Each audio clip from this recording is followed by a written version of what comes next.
So hello friend, this is Vikas. तो आज हम इस वीडियो में जानेंगे एक्सरसाइज के क्वेश्चन नंबर 3 को सॉल्व करेंगे। Okay, so what is the magnitude of the gravitational force between the earth and 1 kg object on its surface. ठीक है, यहाँ पे आपका मास दे रखा है अर्थ का और रेडियस दे रखा है अर्थ का। ठीक है, तो यहाँ पे मैग्नीट्यूड पूछ रहा है। तो देखिए, पहली बात तो मान लीजिए ये अर्थ है।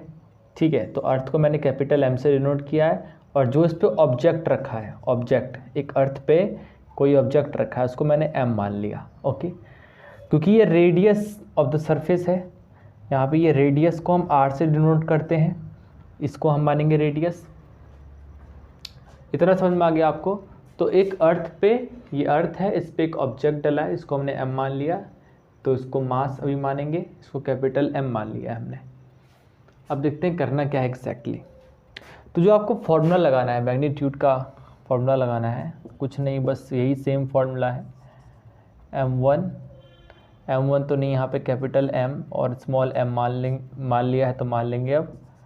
तो ये हो गया आर स्क्वायर। यहाँ पे डी स्क्वायर इसलिए नहीं लिया क्योंकि यहाँ पे अर्थ का रेडियस है। ठीक है, अर्थ का है इसीलिए। तो अभी हम सबकी वैल्यू देख लेते हैं क्या है। तो ग्रेविटेशनल, यूनिवर्सल ग्रेविटेशनल कांस्टेंट की वैल्यू आपकी क्या होती है, 6.7 10⁻⁻11 newton metre square kg minus square. उसके बाद आपका जो मास ऑफ द अर्थ है, मतलब कैपिटल M क्या दिया है आपका, 6 × 10⁻24 kg।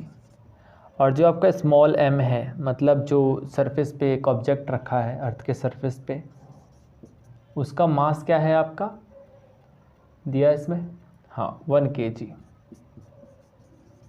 ओके, और ये जो आपका रेडियस है, रेडियस ऑफ द अर्थ, ये आपका क्या है, ये आपका दिया है 6.4 10⁻6 m मीटर। तो बस बहुत आसान है क्वेश्चन। ओके, ज़्यादा टेंशन नहीं लेना है। ठीक है, बहुत आसान है क्वेश्चन ये। बस ये जो आपने लिखा है ये फॉर्मूला, इस फॉर्मूले के अंदर ये वैल्यू सारी भर दो बस। तो हम देखिए कैसे भरेंगे।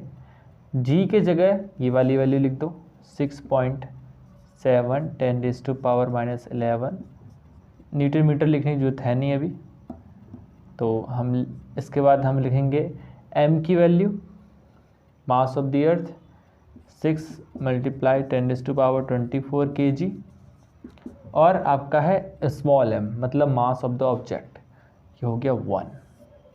ओके, नाउ r की radius of the earth 6.4 10⁻6 square.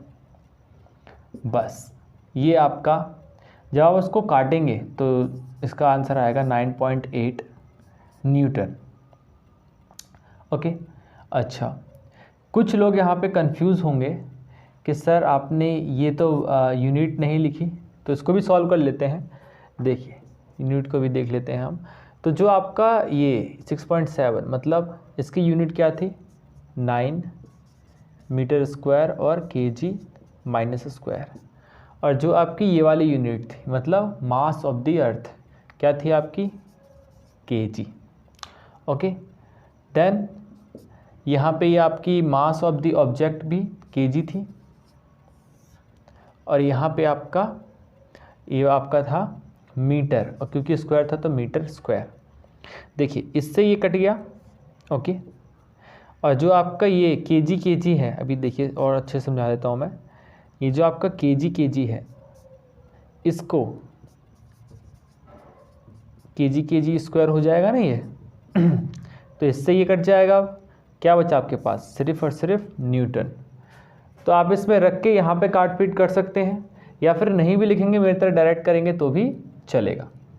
Okay, तो आई होप कि आपको समझ में आ गया। नेक्स्ट देखते हैं। तो देखते हैं क्वेश्चन नंबर 4 क्या कह रहा है। The earth and the moon are attracted to each other by gravitational force. तो कह रहा है कि जैसे कि मून है, मून अर्थ एक दूसरे को अट्रैक्ट करता है। ठीक है, एक फोर्स लगता है ग्रेविटेशनल फोर्स, ये वाला फॉर्मूला मान लीजिए कितना फोर्स लगेगा, राइट। ठीक है, तो ये जो है लगता है एक दूसरे के द्वारा फोर्स लगता है, राइट। अच्छा, ये हो गया आपका फोर्स। फिर क्या कह रहा है, force attracted, does the earth attract the moon, क्या ये अर्थ जो है, ये अर्थ मून को अपने तरफ अट्रैक्ट करता है, ओके, विद द फोर्स, इस फोर्स से, दैट इज ग्रेटर और स्मॉलर। तो जो ये अट्रैक्ट करता है, क्या वो ग्रेटर है, इसके कंपैरिजन में जो ये फोर्स लगाता है, क्या वो ग्रेटर है, क्या वो छोटा है। ठीक है, ग्रेटर मतलब क्या इसका फोर्स ग्रेटर है या स्मॉलर है, या फिर सेम है, इक्वल टू, सेम है। ठीक है, जिससे ये इस मून को अट्रैक्ट करता है। As the force with which the moon attracts the earth. ठीक है, तो क्या ये या फिर ये दोनों इक्वल फोर्स लगाते हैं, राइट, ये इक्वल फोर्स लगाते हैं। तो ये पूछ रहा है इसमें क्या ऐसा है। तो देखिए, पहली चीज़ न्यूटन्स थर्ड लॉ के हिसाब से क्या होता है कि अगर कोई चीज़ रिएक्शन कर रही है, ठीक है, मतलब सॉरी एक्शन कर रही है, तो जिस पे एक्शन कर रही है वो भी रिएक्शन देता है। ओके, तो हम इसका आंसर इस तरीके से लिख सकते हैं कि according to universal law of gravitation, according to universal law of gravitation and Newton's third law, two forces are exactly same and are in opposite direction.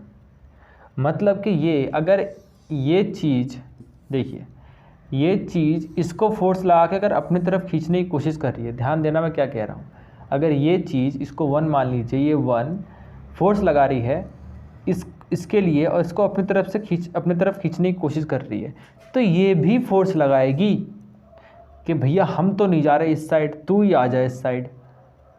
ठीक है, ये भी फोर्स लगाएगी, ओके, और अपोजिट डायरेक्शन में लगाएगी। मतलब ये चाहेगा 1 चाहेगा कि 2 को अपनी तरफ खींच ले, ठीक है, तो इस डायरेक्शन में, और ये चाहेगा इस 1 को अपनी तरफ खींच ले, राइट।